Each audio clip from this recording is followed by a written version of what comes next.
looks like the number of participants who are joining has started to slow down. And so we're going to go ahead and get started.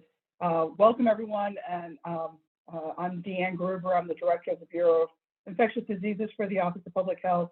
The immunization program, of course, is as well as the infectious disease EPI program are two of my programs within the Bureau. And very happy to participate in this today. I think everyone is aware that, Dr. Welch has been facilitating these meetings, these monthly provider partner meetings for the last 4 or 5 months when we kicked these off. And I think everyone is aware that Dr. Welch officially retired in the middle of November in his current role as serving as the medical director for the immunization program, as well as the Bureau of Community Preparedness. Dr. Welch has continued to stay on with us on a limited part-time basis, working on different projects, activities, not as much related to COVID-19. And so for this morning, and we are also in the process then of recruiting and trying to identify a medical provider or a consultant who can join us in the near future to serve in that role as the medical director consultant for the immunization program. If you are aware of anyone who may be interested in that, we actually are at this point looking for someone who, of course, has clinical background and right now is serving as a part-time basis specifically for the immunization program. Please feel free to reach out to me. We'll be happy to share information about that particular role. So for this morning, what we're doing then is a little bit of a tag team with the presentation. I think that these monthly calls have been very helpful. Of course, as we know, COVID-19 vaccines and decisions that are being made, recommendations, continue to evolve. And so, really have felt that this hopefully has been a helpful forum for everyone on a monthly basis to be able to get the latest updates on what is happening within the Office of Public Health and specifically to COVID-19 vaccines and a few other items as well. Brooke, if you can go to the next slide, please. And so this is our agenda for this morning. I'm going to review just a couple of highlight summary points and then hand it over to others in the program, going over some of the latest surveillance statistics and information about vaccines. We're going to also review the pediatric Pfizer COVID-19 vaccine. Of course, that was approved just a month ago, 4 weeks ago today. It was approved to be able to have 5 to 11-year-olds be vaccinated. So give a little bit more information about latest on that. Remind everyone about reporting vaccine adverse events. And then we're also going to have a presentation about an overview around, what the immunization program and others within OPH and LDH, the continued focus on equity. And, we are approaching the 1-year anniversary where COVID vaccines were available starting December 14th in 2020. And so the program has been doing some reflection on the various activities and events that have occurred and especially being able to share some information tied to equity. Teresa Sokol, our state epidemiologist, is going to be able to join us a little bit later in the call to also provide an update around the Omicron variant. I know that is certainly keeping a lot of individuals' attention on what is happening, particularly in Europe and South Africa, but also cases that may be starting to be identified in this part of the globe. And so Teresa, I'm very happy, was going to join us to give that update, and then we'll have some Q&A. So the next slide, please. And these are then just a couple of higher level updates. One is that of course on November 17th, LDH sent out a HON and basically recommended that boosters for all individuals 18 years of age and older are recommended. And so I think that, and of course, then including pregnant women. And so, of course, previously it has been some limited age groups and also some limited criteria about medical conditions or workplace congregate setting exposure. But now we really are emphasizing that and based on the science and data that, this really is important for all individuals to receive a booster. Of course, those who receive Moderna or Pfizer, it would be 6 months after the completion of that initial 2-shot series, and for individuals who receive the Johnson & Johnson, that single dose, that it would be 2 months after they had received Johnson & Johnson. So we're certainly monitoring as far as the uptake of how many individuals have now received booster doses. The second thing that I wanted to mention is that the Shot for 100 is continuing. It's a gift card program, incentive for individuals to receive their first shot. And this program was set to actually expire yesterday, but it has now been extended to go through the end of the year, through December 31st with the holidays. And that is you can go to shopfor100.com to identify the locations where those events are being held, where individuals can receive that $100 gift card. It also, of course, has been extended not to just 18 years old and older. Children and adolescents are also eligible to receive a gift card at one of those locations if they got their first shot. The other thing is to mention is that the Moderna 14 ordering tray is being phased out. And I just see a chat that, you know what, I'm going to switch over to a different audio and see if that is going to help.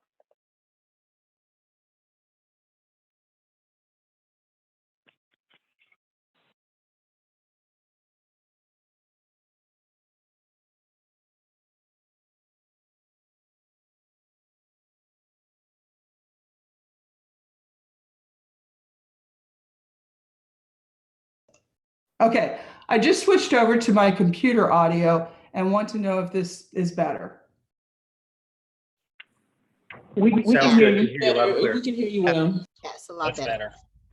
Okay, great. And I didn't realize my camera got turned off as well. So, so hopefully now you can both see me and hear me much better. So I think just I'm going to go back not to all of these, but the Shot for 100 has been extended through the holiday season. And so individuals are eligible for their first shot to be able to go to, and if you go to shopfor100.com, you can see the listed sites that are then offering these gift cards for individuals. And this is extended to everyone who's eligible for a shot, including children and adolescents.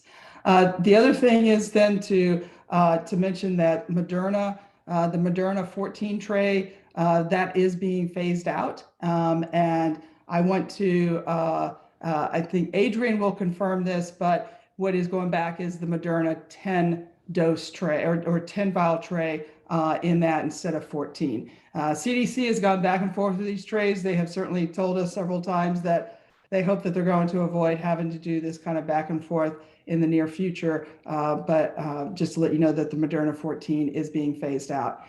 Also, a reminder to all providers is to please, enter historical vaccinations if that individual is not in links, although they may have other verifiable COVID-19 vaccination records so that we can have complete and timely data in our link system.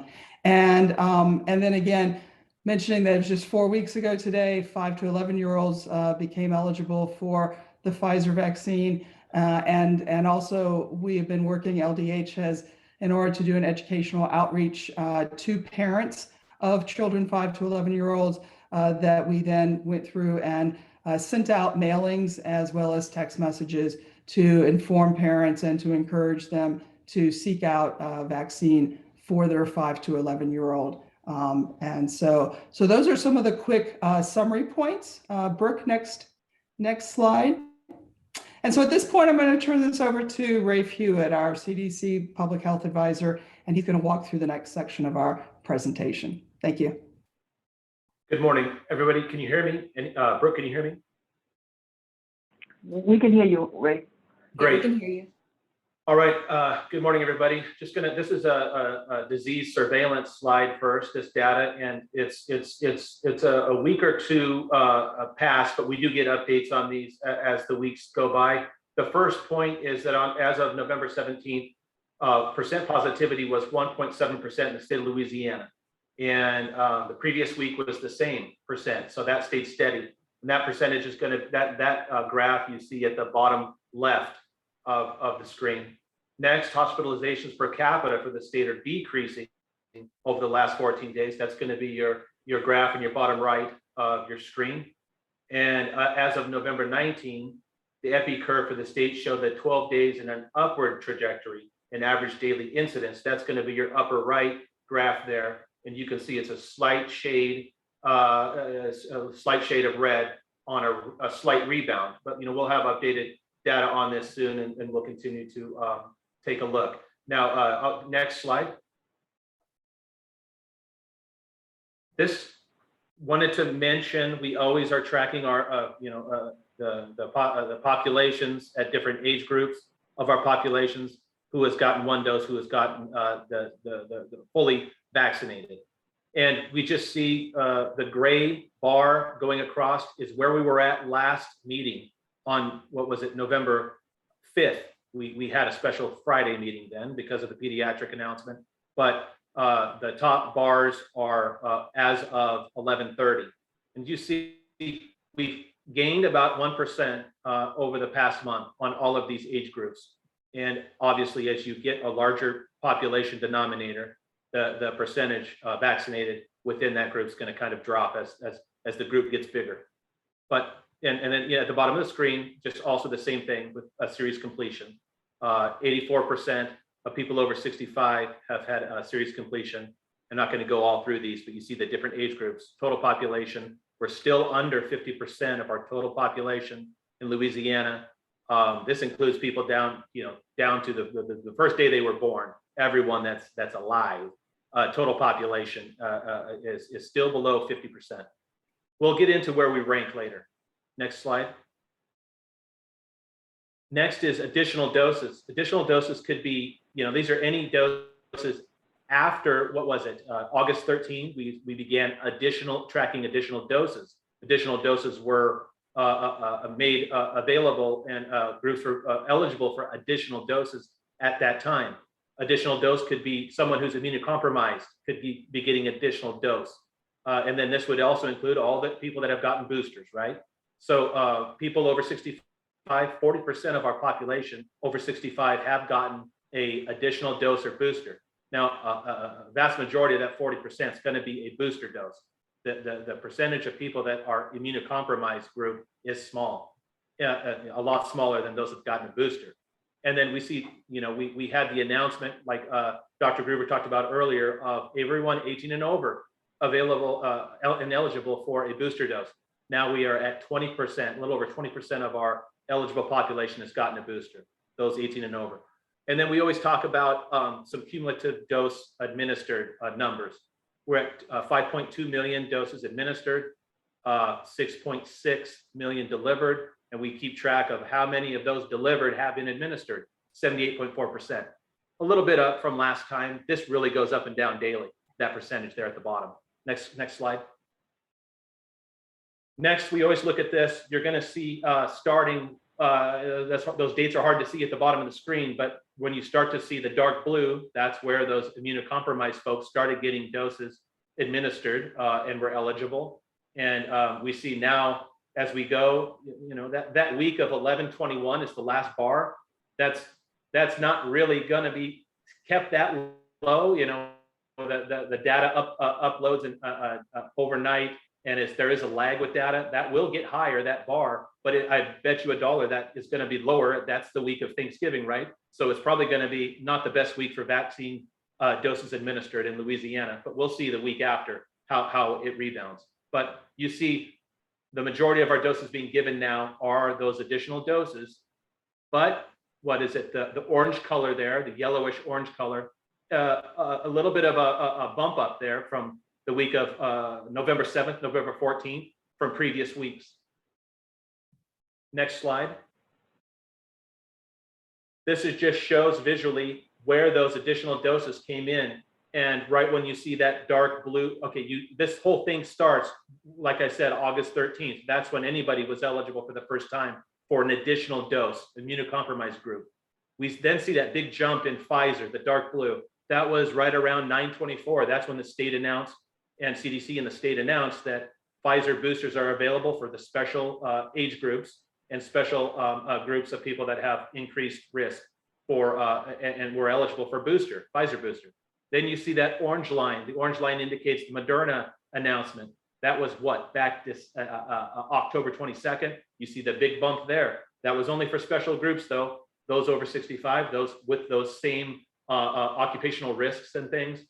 And J&J remaining steady but low all the way along. And once this thing extends and we get more data, we're going to probably see, due to our 18 and over being announced, we're going to see big jumps again in both Moderna and in Moderna and Pfizer, and J&J for anyone 18 and over is going to really increase these doses administered amounts.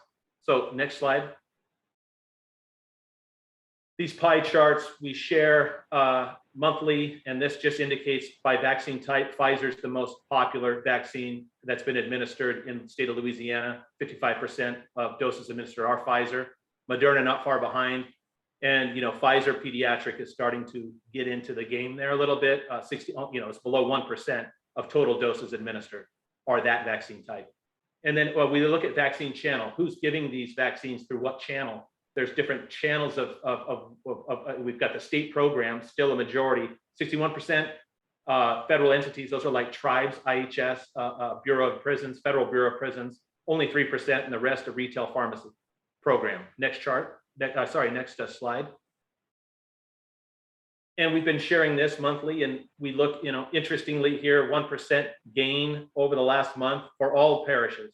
And we're rounding up and down here just to give an overall estimate, the estimate of vaccination coverage. This is these persons in these regions who are completely up to date, eligible groups that are people that are fully vaccinated. And the lowest percentage looks like Region 5, the fewest people that have been fully vaccinated overall. Region 1 continues to be the highest. Region 2, the second highest. Next slide.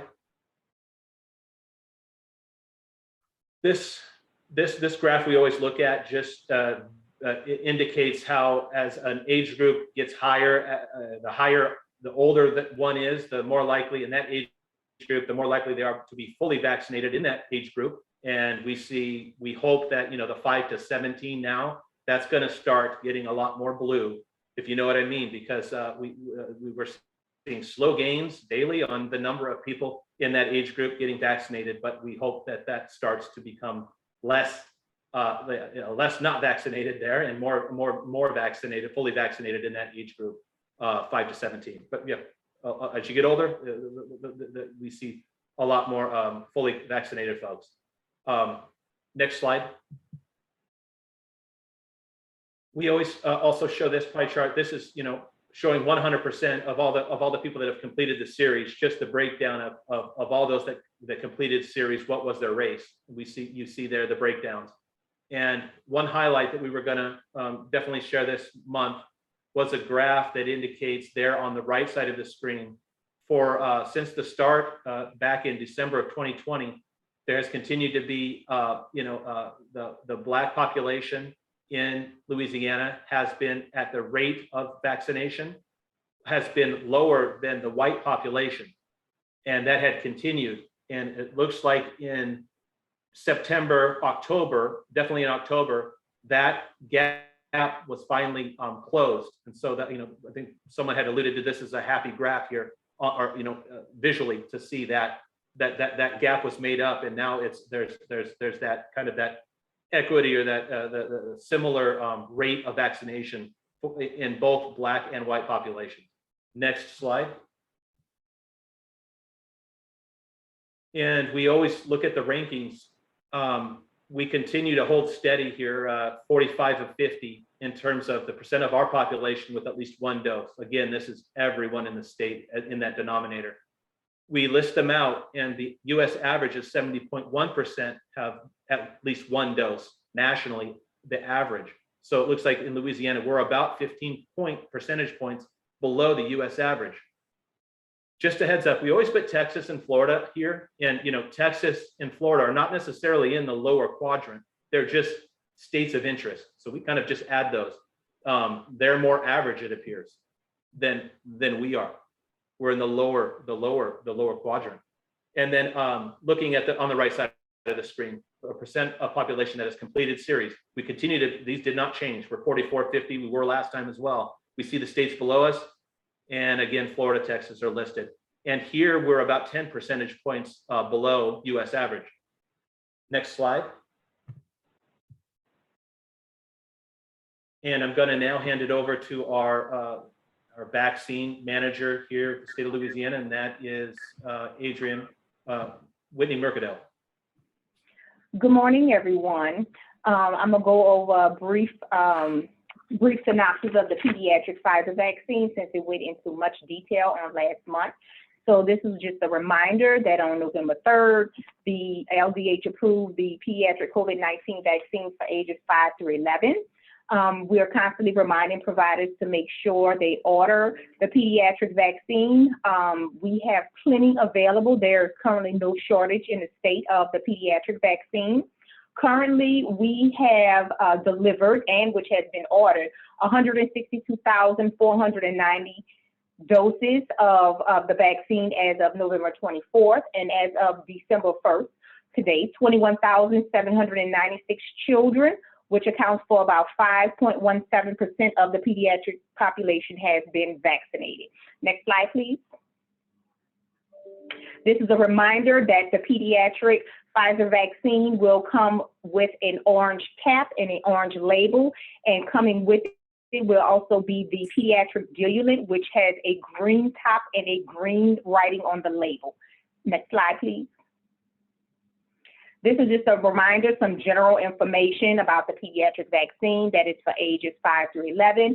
It comes with the 0.9% sodium chloride diluent, and there's 10 doses of the vaccine in the vial. Next slide, please.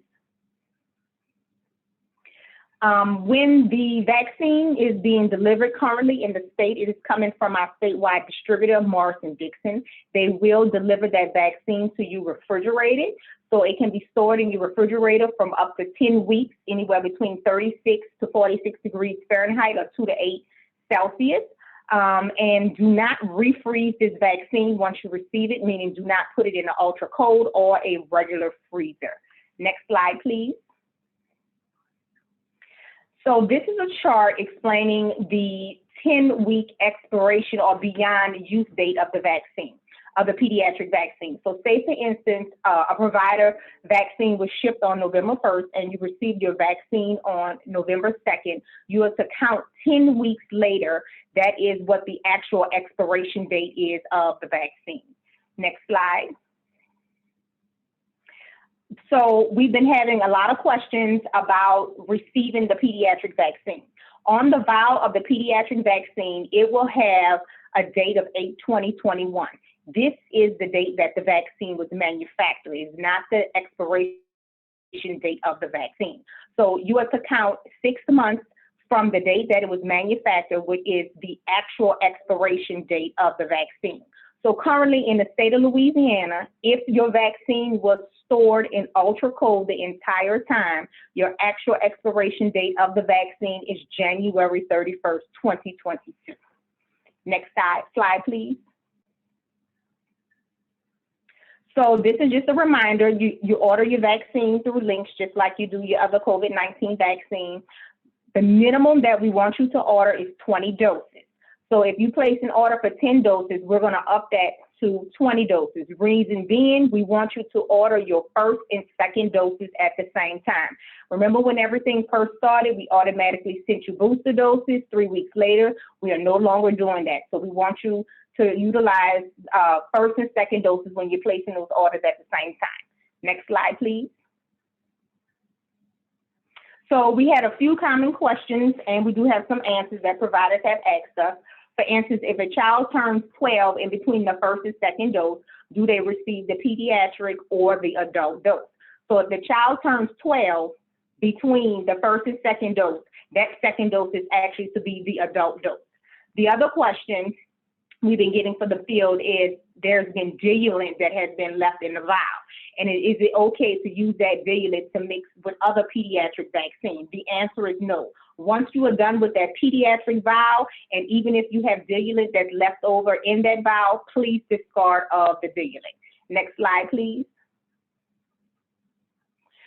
Just a reminder, if there are any events when given the vaccine, we want to remind providers that they need to report that information to VAERS. Next slide, please.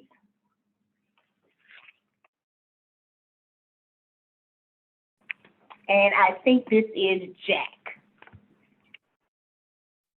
Hey everybody, thanks Adrian. This is Jack, also from the immunization program. As Deanne mentioned at the front end of this call, December 14th will mark 1 year of COVID-19 vaccinations. So really want to recognize and reflect on all the incredible work that's been done this past year to vaccinate the residents of Louisiana and all the different partners and within LDH and outside of LDH that all kind of worked together over this past year to have some incredible results, specifically in relation to equity. It is 2 weeks until that date officially is marked, but wanted to present a kind of first iteration of some of the highlights we're working on. And then at the end, a call to action to all of our partners. I know within LDH, those have already been asked to submit highlights and other success stories to add to this presentation that we can mark and expand this presentation for December 14th, but wanted to just mark some of the highlights now and open it up to our partners to share any others with us over the next week. So next slide. So prior to COVID-19 vaccinations even being available in Louisiana, obviously we all know that the COVID cases and deaths that we were dealing with, but just in general with vaccination rates had historically ranked low nationally. We had gaps in health equity metrics, routinely tracked nationally, and the majority of our state lived in areas of high social vulnerability, as well as the vast majority of vaccine was ordered and administered in the private sector. So to have COVID vaccine be through the state, all of it was a big definite change with COVID-19 vaccinations. Next slide. So initially, when we started hearing the vaccine was coming and on countless calls and different planning assumptions changing by the hour, it seemed at times, we knew doses were going to be extremely limited. We knew first up was going to be Pfizer, and we are initially expecting that those were only going to be to sites with ultra cold freezers. We were tasked to, identify every site in Louisiana with an ultra cold freezer. If you remember, we thought that was going to be a requirement. We're going to be buying a bunch of ultra cold freezers, and that we would have to ship in quantities of 975. We just knew the demand for both vaccine types, even though Moderna was only 100 doses, would exceed the supply we would have initially. And all of these considerations really did not align with the type of equitable vaccine rollout we wanted to have here in Louisiana. Next slide. So we knew right off the bat that we needed some sort of redistribution day one. We were actually one of only 3 states that from the get-go had a redistribution hub. We couldn't change how many doses, how few doses we were allocated, but we could change how many providers received them. We really just wanted as many equitable access points across our state as possible from the beginning.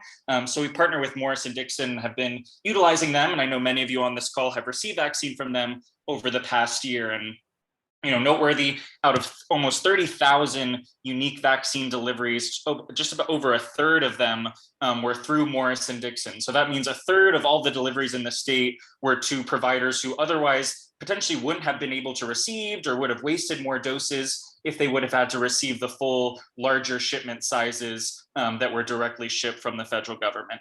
Next slide. So initially, again, with such limited doses, we were part of the federal pharmacy partnership for nursing home residents. And, I'll talk about in a second how we quickly expanded into elderly and medically at-risk patients. But our first priority group was those direct contact hospital workers and other medical staff. So a team within the immunization program developed, kind of an allocation metric and tool in order to equitably allocate all of our initial doses based on hospital tier, the total number of employees who worked in direct contact areas of the hospital, as well as the total number of staff and the average COVID-19 cases that they had handled over the course of the pandemic. And then each of these criteria were weighted in order to make those initial allocation decisions. Next slide. So some early results and successes from that. Obviously, this is in part also due to the enrollment outreach, which was, a tremendous help and lift from all of our partners in enrolling all of these hospitals. But we were able to allocate to every single tier 1 hospital, the asterisk being one that was damaged from a previous hurricane in Region 5 during week 1. So that would not have been possible without a redistribution effort. We could have maybe sent to 40 hospitals, but instead we sent to all of them. And within a month, we had enough vaccine distributed across the state for all of our direct contact staff, quickly following, with EMS staff, tier 2 hospital staff, all of our hospital staff, medical staff across the state, by having so many, unique access points and the ability to send smaller quantities of vaccine across the state. Next slide. So these are just some images, and you can see on the left side there, national media actually covering, this redistribution, because we were one of the pioneer states for this effort, but splitting up these initial doses that first week in order to get to each of the hospitals. Next slide. So I mentioned we participated in the federal pharmacy partnership, but over those first 8 weeks, a lot of the allocation decisions, while informed by regional perspectives, were made centrally, and we quickly, expanded eligibility to elderly and medically high-risk individuals who may not have lived in a nursing home or a group care setting, and along with other medical staff. Obviously, our communication vaccination locations were open to everyone.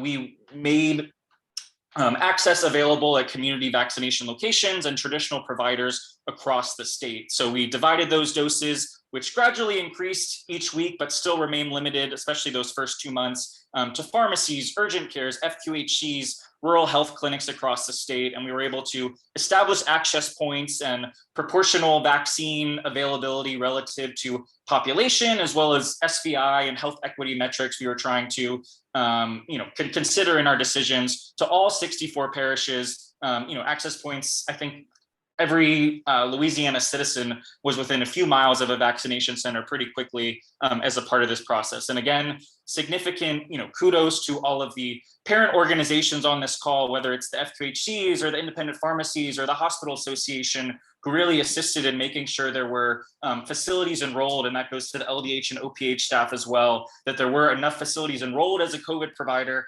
which was a tedious process at times, in order to be able to receive vaccine and administer it in their community. Next slide. So through those first 19 weeks, and as we got through that kind of initial central decisions, we knew that as doses increase and eligibility expand, that local expertise and that regional perspective was just more and more important to ensure, which vaccine location is the most appropriate and which quantities were appropriate in meeting patient demand, as well as vaccine equity. So regional teams, which were headed by our 9 regional medical directors, were tasked on the front end of allocation and helped divide those doses to providers amongst their region. We had a Google request form going, as demand still exceeded supply at the provider level. So providers would submit requests each week, and then it would be the regional teams that would then go through and make those decisions, again, based on proportions, covering every single parish, SVI, and dividing those doses equitably throughout their region. Again, through our redistributor, we were able to allocate as little as 1 vial of every single vaccine type to providers, ensuring as much access points were made available as possible, really highlighting our low and wide distribution strategy that we've tried to follow from the start. Next slide. So eventually, April, May timeframe, doses continued at the federal level, manufacturing-wise, to increase, and we were able to switch to provider ordering. We had significant quantities across the state that providers were able to order as they needed doses, still as little as one vial of vaccine coming through our redistributor. A highlight on the redistributor and the ordering as well was that over the summer, with providers potentially ordering too many doses or demand shifting, to different areas across the state, we were able to absorb over 50,000 doses. And it was actually ended up being over 100,000 doses. I saw the metrics this morning from the field through a massive return effort, which I know at both the provider and OPH level, a lot of people played a role in that. And those were then turned around and redistributed to providers. So it allowed us to have less wastage than other states and ensure all the doses in Louisiana were utilized. We also continued to store doses after they initially expired in our redistribution center, still at the correct temperature, so that pending any expiration extensions, which we did have a few of them, those doses could be reallocated into the field. I think it was over 60,000 doses that we're able to save by storing them at our redistributor for an extra few weeks, with some of these pending expiration extensions. So a lot of work there on the ordering side of things. Next slide. So where any gaps in coverage remained, whether it was in the first few weeks or even to this day with pediatric doses, providers were contacted both centrally, regionally, through partner organizations in order to encourage them to enroll or order additional doses in order to maintain that access. So to date, we've enrolled over 2,586 providers. That number is still ticking up every single week, tremendous access across the state. And they've received over 4.8 million state allocated and ordered doses over the last just about year now. And that represents over 7 years worth of the normal vaccine that is distributed at the state level. So a tremendous lift on all parts, on our partners, as well as within the state, in order to order and distribute that quantity of vaccine over the last year. Next slide. So we're not even fully capturing our equity just from our traditional access points. Mobile vaccination and community vaccination events have been a cornerstone of our vaccine rollout and response from the start. So with our National Guard, as well as 7 different contracted mobile vaccination partners, this is just as of September. So I think it's over 5,000 now. We've hosted 5,000 plus mobile vaccination events at over 1,000 unique community locations, about 2/3 of these mobile events occurring in high SVI parishes with vulnerable populations. And this has resulted in over 200,000 doses being administered these mobile events, potentially to people who wouldn't have been able to access or reach a traditional provider. So tremendous access provided through these mobile events. I know there's dozens scheduled each day across the state. And this doesn't even capture, some of the private providers that just on their own have elected to host mobile events out in their community, expand that access and reach. And noteworthy too that 250 of these mobile doses were through homebound events. So teams of vaccinators and administrative assistants going across the state, individual homes of people that registered and called the vaccine hotline, relaying they were homebound to provide the vaccine in their home. Next slide.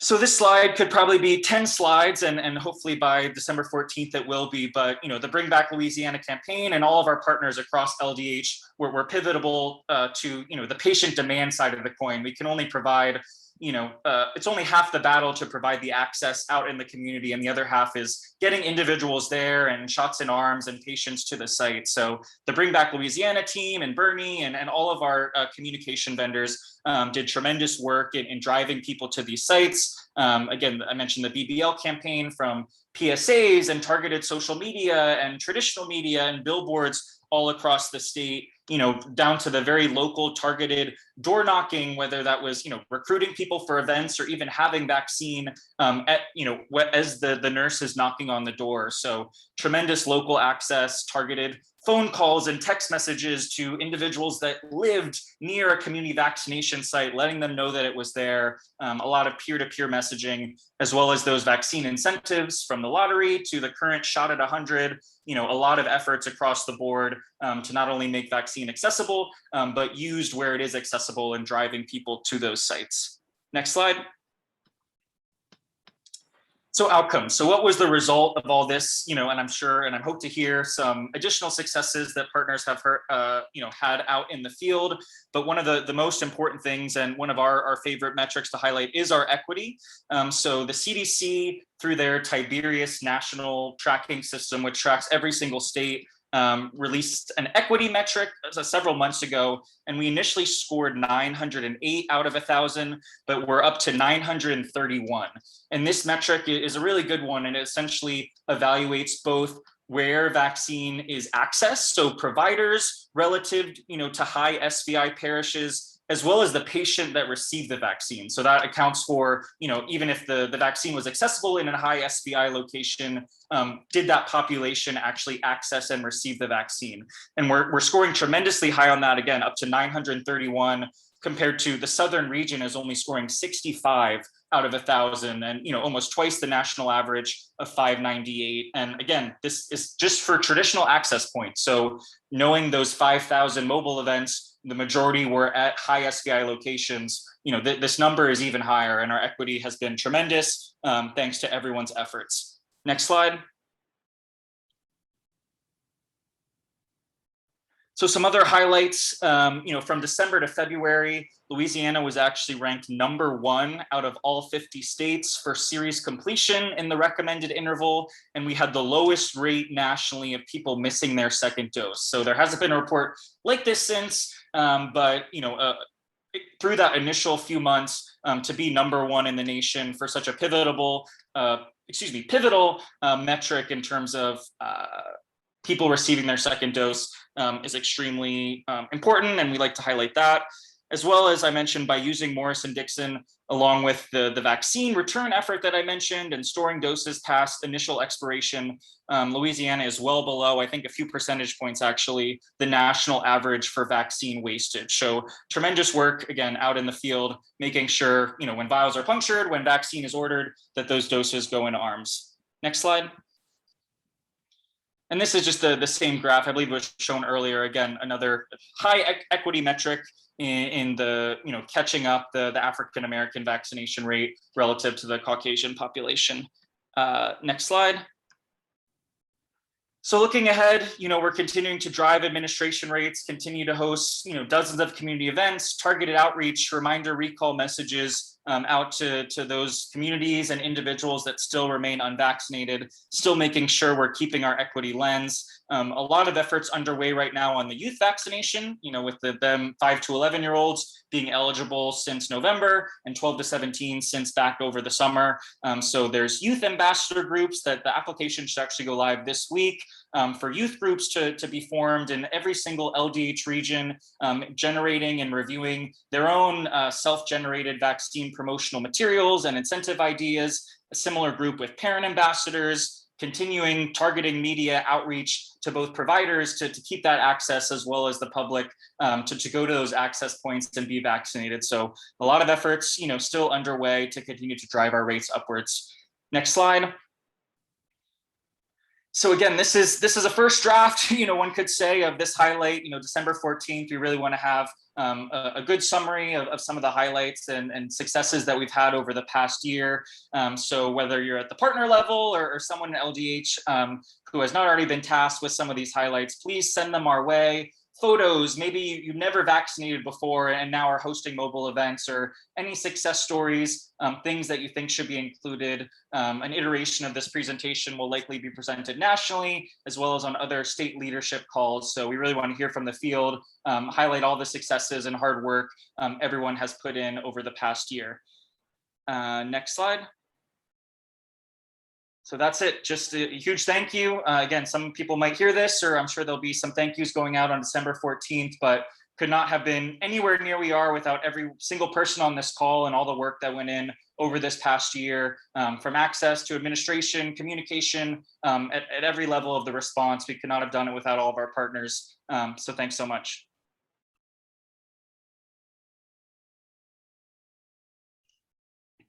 All right, thanks, Jack, and thanks, Adrian and Rafe.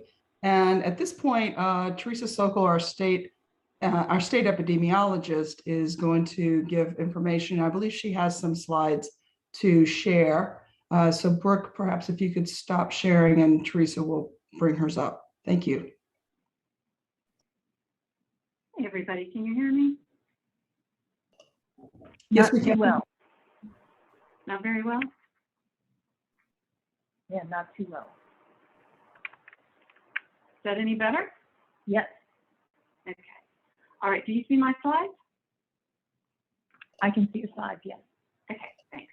All right, everybody. I'm going to just quickly, I know we're getting close to time, so I'm just going to quickly review the latest variant of concern. Yet another benefit to vaccination, of course, is that reduced circulation, reduced transmission will certainly help prevent additional variants of concern from emerging. The message we've also been including in our vaccination efforts. But unfortunately, we are in a position where we do have a new variant of concern that has emerged. And this is just a quick timeline. I know it's been all over the media, so a lot of the folks probably are familiar with a lot of this information. And I will say this, what we probably the most that we know about this variant at this point is related to what we don't know. I'm just going to quickly go over what the sort of limited amount of information that we have at this point. So the timeline that we have here is that on November 24th, South Africa informs the World Health Organization that a new lineage B.1.1.529 was detected. And this lineage is not a descendant of previous variants of concern. And the reason that it was flagged so quickly was because it contained such a large number of mutations. The first lab confirmed case from South Africa was from a specimen collection date of November 9th. So we know that this variant has at least been circulating there since then. Certainly, there are all kinds of reports that where there's a potential that's been circulating in other parts of Africa, perhaps for longer. There were reports recently from Nigeria that it might have been circulating from October, but that's very unclear at this point. One of the limitations to our understanding is that many of the Southern African countries, other than South Africa, have very limited to no genomic surveillance and very, very limited testing overall. So there's really a lack of visibility as far as detecting new variants is concerned. So in South Africa, they started to see a sharp increase in cases that really coincided with the detection of this new variant. And as everyone knows, the World Health Organization declared it a variant of concern and has named it Omicron. So I'm going to be using that name. So the first increase was really noted in Gauteng province, and we started to see outbreaks in university students there. So most of the cases were among young people, or have been among young people, which sort of doesn't help us understand really what the full spectrum of disease might be, particularly in people who might be more at high risk than young sort of college-age students. But now what South Africa is seeing, despite the fact that it's summer there, they're seeing increases in all provinces. And South Africa has a lower rate of vaccination, certainly, than we do. 24% of South Africa is fully vaccinated, but other African countries even have a much lower rate of vaccination than that. Just a quick summary of what we do know.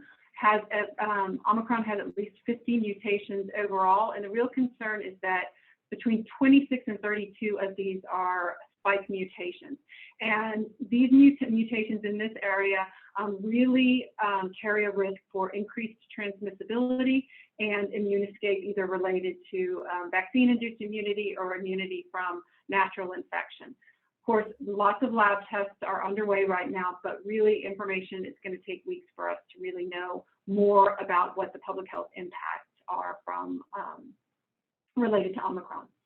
I will say this one good thing is that it carries the same characteristic that Alpha did, which is that on one specific platform, it's mainly one specific PCR platform, it displays a characteristic, a pattern with an S gene target failure. This is one of the 3 markers that are looked for positivity.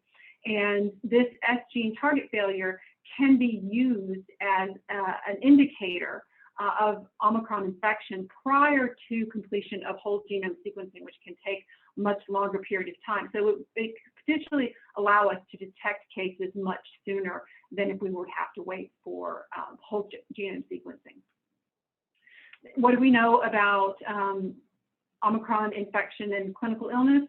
Basically, we know that infection can occur in fully vaccinated persons. We don't know yet about people who have received a booster. We know that it can occur in people who've been previously infected with the Delta variant.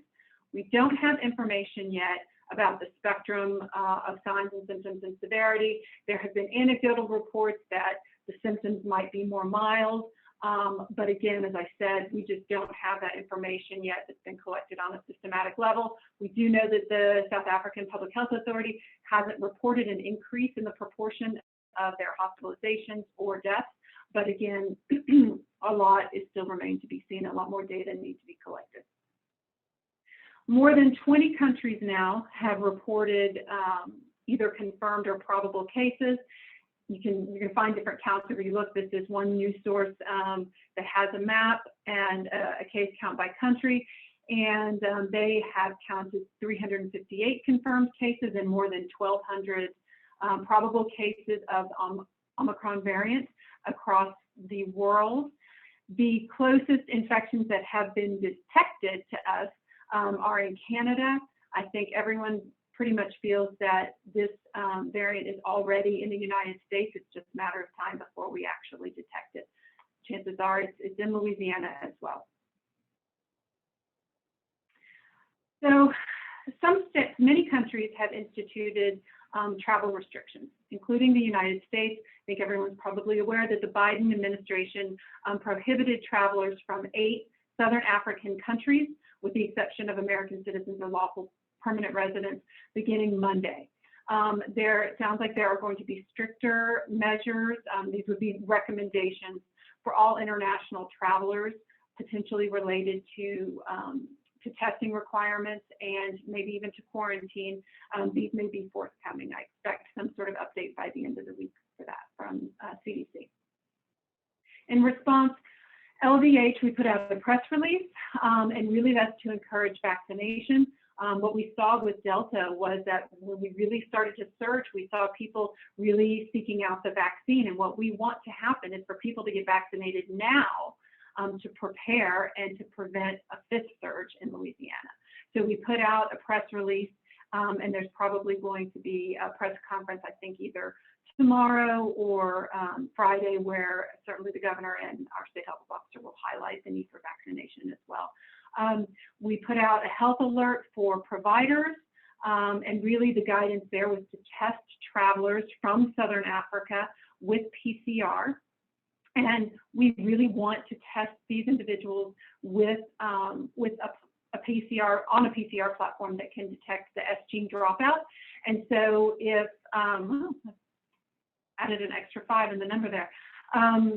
So what we have said is any provider who doesn't have access to, usually the Thermo Fisher TaqPath platform, any provider whose facility is not able to use that platform, they can call our 800 number, which is 1-800-256-2748. And one of the epidemiologists on call will assist with submission of a second specimen that can be collected and sent to our state laboratory for testing on that platform for quick identification of the Omicron variant. We sent out an alert to labs as well, letting them know that we want samples of all positive specimens. If they can't test for the S gene dropout, we want them sent to our lab. The other change that has been made is that CDC is going to be providing contact information for all travelers returning from one of the 8 Southern African countries to the Department of Health. And so we are following up with each of these travelers, and we are helping facilitate testing through one of our health units or through the state lab in somewhere where we can identify the S gene dropout. And I'll stop sharing my screen. That's just a quick overview of what we know about Omicron and what we're doing here in Louisiana in response.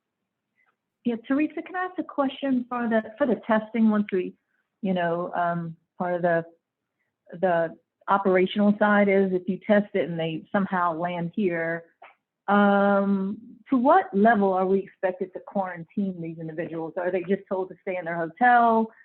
I guess I'm trying to look for some operational impacts on our isolation sites that we have. Well, as of Monday, only citizens and lawful permanent residents should be traveling from the 8 Southern African countries. So chances are that they might already have a domicile here in Louisiana. Now, that's not always the case because we'll get notified of any traveler who lists Louisiana as their final destination. And so it could be someone who's a resident of another state. Right now, the recommendation would really be for them to self-isolate. So the only quarantine measure right now would be for people who are not fully vaccinated. That would be the recommendation. That may change. I expect that it will, to be perfectly honest, and that they will recommend quarantine for a broader, on a broader scale. But in terms of isolation, if someone tests positive, we would ask them to self-isolate. It might be that we might have a need for, for some assistance, but I think it's going to be a very low volume, at least from the Southern African countries. Okay, thank you. Mm-hmm. Thank you, Teresa. And I know that, yeah, this is all, there's a lot of unknowns at this point about Omicron, but I really appreciate you providing information of what is the latest at this point. And again, we'll continue to provide additional information as we learn more. So again, thank you, Teresa.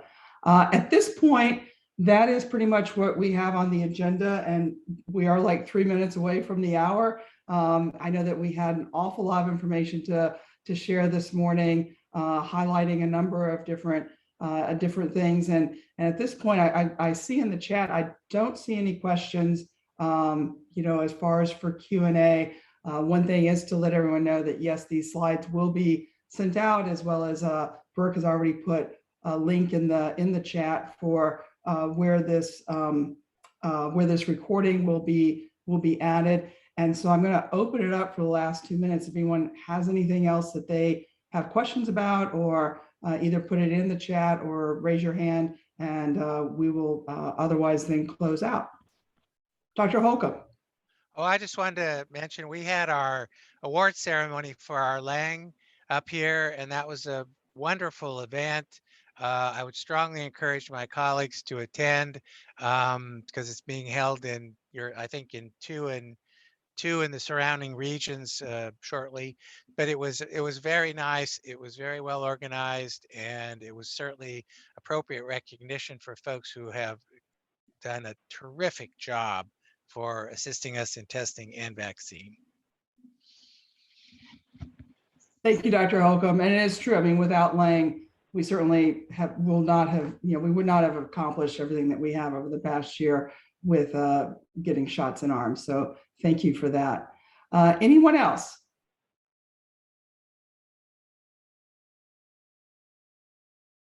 All right.